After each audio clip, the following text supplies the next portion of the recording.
Assalamualaikum warahmatullahi wabarakatuh. Saat ini kita sedang berada di Pondok Pesantren Al-Fatonia di Kecamatan Cipocok Jaya, Kota Serang.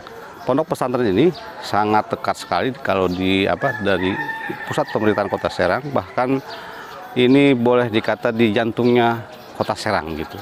Pesantren ini kalau dilihat dari usia sudah cukup lama. Berdiri sekitar tahun 70, tepatnya tahun 72, dan ini baru satu generasi. Jadi yang pertama didirikan oleh Kiai Haji Sarkowi, kemudian sekarang teruskan oleh anaknya Kiai Mutin Sarkowi. Untuk lebih lanjutnya nanti kita akan mengungkap seperti apa potret atau keseharian di Pondok Pesantren Al-Fatonia ini. Kita nanti akan berbicara lebih jauh dengan pimpinan pondok pesantren sekaligus juga nanti dengan pengasuh dan juga para santrinya.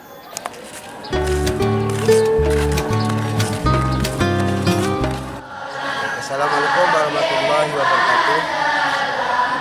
Pesantren Salafi di Provinsi Banten dalam satu penelitian Martin Ferguson, ini adalah pesantren tertua di Nusantara. Pesantren Salaf itu pesantren tertua di Nusantara dan pertama kali ini ada di Banten, yaitu di Gunung Karang. Kiainya itu namanya Syekh Karang. Demikian salah satu sosiolog ternama dan terkenal, Martin Ferguson. Adapun kita ini berdiri Al-Fatonia ini sejak tahun 70, sejak belum ada listrik. Awalnya ya kobong-kobong biasa.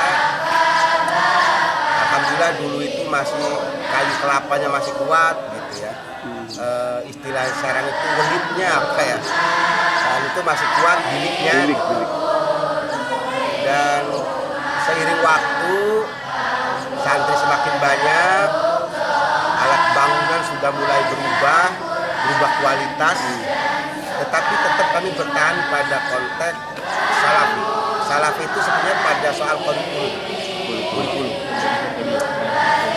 kurikulum Salafi ini adalah yang bersanad kepada insya Allah kepada ulama-ulama Nusantara, di samping ulama-ulama Timur Tengah, yang tentunya sanad para ulama itu sampai insya Allah kepada Rasulullah Muhammad SAW. Jadi pesantren Salafi sesungguhnya adalah dakwah Islam lewat pendidikan. Insya Allah baik pesantren Salaf dengan pesantren munculnya pesantren modern ini kan ada karakteristik yang berbeda, dan pesantren Salafi itu pasti akan bertahan sebab di pesantren Salafi itu fokus pada pendidikan agama. Yang dikaji itu ya kitab-kitab klasik ya, kitab-kitab kuning. Dan kajian di pesantren Salafi itu pada hal konteks kitab kuning itu kita tidak tematik, sistemnya tidak tematik, tetapi dari mukaddimah sampai tamat itu dikupas. Itu bedanya. Dan pengembangan di Salafiyah itu memang mulai dari berbagai fakultasnya ya. Ada nahwu sorobnya dipelajari, kemudian ilmu fikihnya, ilmu tafsirnya, ilmu hadisnya, dan itu semua tuntas. Karena tadi bukan tematik kita, sistemnya bukan tematik ya, seperti yang di sekolah-sekolah. Semakin perjalanan dunia semakin hiruk pikuk dengan iptek ya, maka pesantren Salaf itu akan menjadi satu-satunya alternatif dalam pengembangan dan penguasaan generasi terhadap ilmu agama yang lebih dalam. Memang image yang dibangun seperti itu. Tetapi kalau kita mau lihat, tentu perbandingannya dengan yang sama-sama semangat belajar ya. Secara personal santri dengan pelajarnya misalnya sama-sama semangat belajarnya tinggi. Kita lihat lulusan pesantren Salafi itu manusianya optimis menghadapi kehidupan. Di samping optimis, ketika keluar di masyarakat itu serbaguna. Artinya lulusan Salafiyah itu tidak gengsi, tidak menjadi pekerja. Karena memang diciptakan bukan untuk menjadi manusia mohon maaf, menjadi numpang kerja gitu, tetapi mengembangkan ilmu gitu. Menjadi ahli barangkali. Iya, menjadi ahli. Faktanya begini Pak, kalau kita mau jujur nih, faktanya dulu para pemimpin negeri ini dari ulama yang bahkan yang tidak sekolah, hanya melulu pesantren. Contohnya mungkin. Contohnya Brigadier Sam'un, ya, beliau kiai. Kemudian Ki Ahmad Khatib, artinya tidak sampai sekolah kayak yang seperti apa gitu kan, malah mereka lebih kepada pendalaman ilmu agamanya. Kemudian Bupati Pandeglang, Abuya Abdul Halim misalnya. Abuya itu, beliau itu Abuya Abdul Halim itu adalah salah satu gurunya Abuya Dimyati almarhum almarhum. Insya Allah kalau lulusan Salafinya yang tuntas ngajinya, apapun tantangannya itu akan mereka sudah teruji mental. Pertama dari sisi akhlak, mereka biasa hidup dengan kesederhanaan. Ya, sebetulnya di santri salaf juga ada perdebatan di antara mereka itu kalau diskusi, misalnya diskusi tentang nahu saja, tata bahasa saja itu mereka biasa diskusikan. Kenapa ini dibaca kenapa dibaca itu biasanya setelah ngaji. Setelah ngaji dari kiainya mereka ngederes gitu. Ngederes itu ada sendiri dan ada grup gitu. Masing-masing di kobongnya itu seperti itu. Pesantren Salafiyah ini sebetulnya local wisdom bagi Banten. Kenapa saya dulu mengusulkan ada Perda Ponpes Salafiyah. Bukan hanya sekedar ponpes gitu.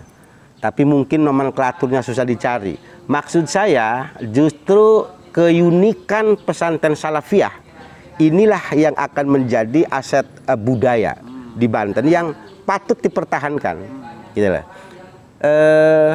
Memang pesantren Salafiyah itu tidak mau tahu urusan administrasi. Karena apa? Karena para kiainya itu mendidik santri itu ya dengan keikhlasan aja. Sehingga tidak ada misalnya santri harus daftar kemudian sekian. Lah ini istilah era sekarang ya butuh dan tidak dibutuhkan gitu ya. Ada yang membutuhkan, ada yang tidak gitu. Sebetulnya kan ada seperti begini, honor guru ngaji. Apakah guru ngaji itu ada aktenya atau ada kan tidak? Ini juga bisa dilakukan seperti itu maksud saya. Kalau memang negara ini pengen hadir. Jadi tidak perlu kemudian merepotkan hal-hal administratif yang seperti itu ya. Ya tadi contohnya kok bisa ya pemerintah menganggarkan untuk honor guru ngaji dengan besaran yang sekian. Kenapa tidak besarannya dinaikin? Ya kemudian itu dilarikan kepada pesantren Salafiyah. Sangat banyak di kita ini. Dan harap maklum juga ketika misalnya sungguhnya pimpinan-pimpinan Salafiyah di Banten ini masih ada yang nggak mau kayak gitu. Bahkan tidak mau. Bahkan tidak mau. Misalnya dibantu oleh pemerintah dengan berbagai tanda tangan segala macam itu nyaris tidak mau. Makanya saya bilang tadi, ini negara harus mencari format yang benar nih. Kan ini soal local wisdom nih. Ya, local wisdom. Mencari format yang benar seperti apa sehingga negara bisa masuk. Jadi bukan kemudian memaksakan kehendak untuk membantu harus gini-gini gitu. Ya, yang jelas seperti itulah. Ya, ada saja. Apakah mereka memang tidak mau atau memang tidak tersentuh gitu. Jadi intinya yang harus kita pikirkan sebetulnya menjaga eksistensinya. Menjaga eksistensinya. Kan begini, pesantren itu dalam konteks menciptakan kader manusia yang unggul itu sebenarnya yang harus dihargai itu kompetensinya. Ini yang belum ketemu nih. Misalnya gini, di Banten ini ada pesantren besar, ulama besar. Sebutlah Cidahu gitu kan. Wah, itu lulusan situ yang lama pesantren itu bisa menjadi dosen sebetulnya, Pak. Di dalam konteks misalnya tafsir keilmuannya. Nah, ini yang belum oleh pemerintah dihargai. Seperti apa walaupun mereka tidak punya ijazah, baik SD maupun sampai SMA perguruan tinggi, tetapi kompetensinya ini unggul gitu. Harus diakui. Ya kalau uji perlu, Pak. Uji perlu. Saya pikir kalau uji perlu. Misalnya seseorang santri telah menguasai ilmu tafsir. Perlu diuji kompetensi. Tafsir apa? Berapa tafsir yang dia kuasai? Kan gitu. Misalnya seseorang ini menguasai fikih. Fikih apa saja yang sudah mereka kuasai, dari madhab mana saja yang dia kuasai, kitab apa saja yang sudah tuntas dia pelajari. Perlu saya pikir uji kompetensi sehingga penghargaan kompetensi itu objektif. Pesantren Salafi itu pendiri negara loh. Pendiri Republik ini adalah pesantren Salaf. Karena di kita itu bahkan menghormati negara, menjaga negara ini adalah ibarat menjaga, menghormati ibu dan bapak kandung kita. Gitu. Jadi negara ini disebutnya makna majaz sebagai bapak dan ibu kandung. Makanya kiai-kiai sepuh, pesantren Salafiyah itu marah ketika orang membuat suasana gaduh dan mengejek negerinya. Siapapun pimpinan. Oh, siapapun pimpinan nggak mau peduli itu, nggak mau peduli. Karena menjaga keutuhan negaranya ini menjadi satu kewajiban bagi mereka. Ya bahwa ada kritik itu biasa. Oh, itu kalau kritik kan mengingatkan namanya. Yang kalau di Salafiyah itu mengenalnya bukan kritik ya, tapi tausiah, mengingatkan.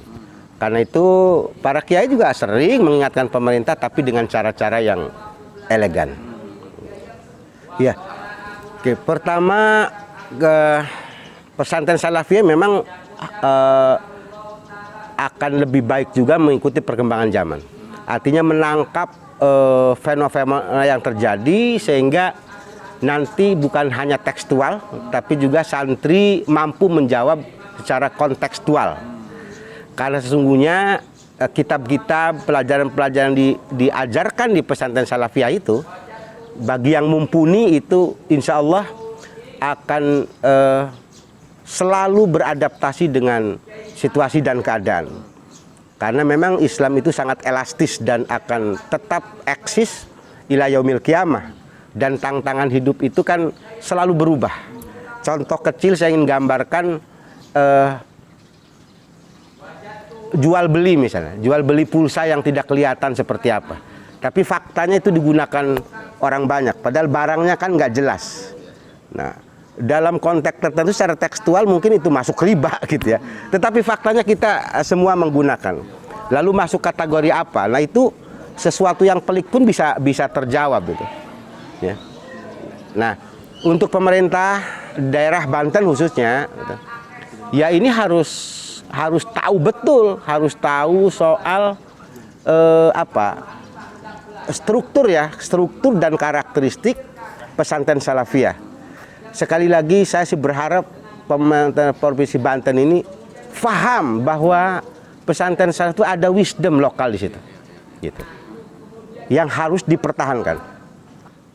Ini saya dapat cerita yang almarhum itu adalah pejuang 45. Bahkan Pak Soekarno itu punya guru spiritual di Banten, namanya Kiai Nawawi Mandaya. Itu di Mandaya, daerah Carenang sana. Dan ya Kiai Nawawi itu kiai, tidak pernah sekolah gitu ya, belum pesantren. Jadi inspirasi yang Pak Soekarno punya gagasan segala macam itu juga ada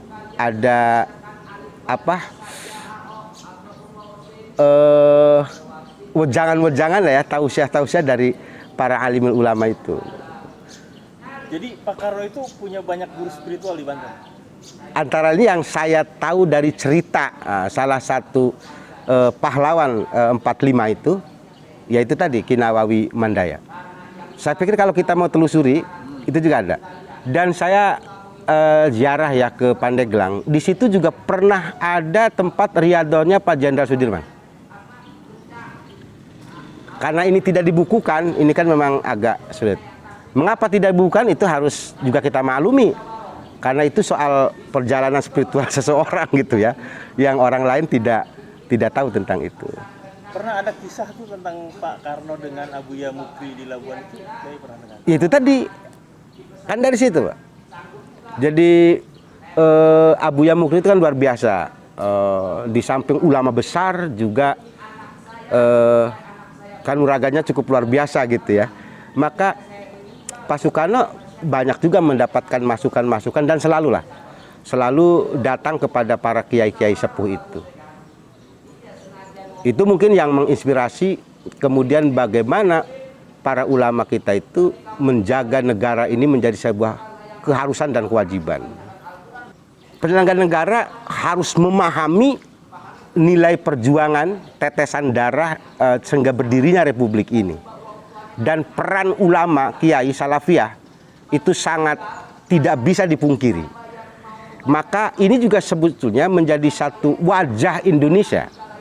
Wajah Indonesia yang harus dipoles, ditata, dan dipertahankan. Jadi tidak melulu pada aspek yang mercusuar yang sedemikian rupa dengan teknologi, tetapi spiritual ini juga harus menjadi landasan pembangunan di negeri kita ini.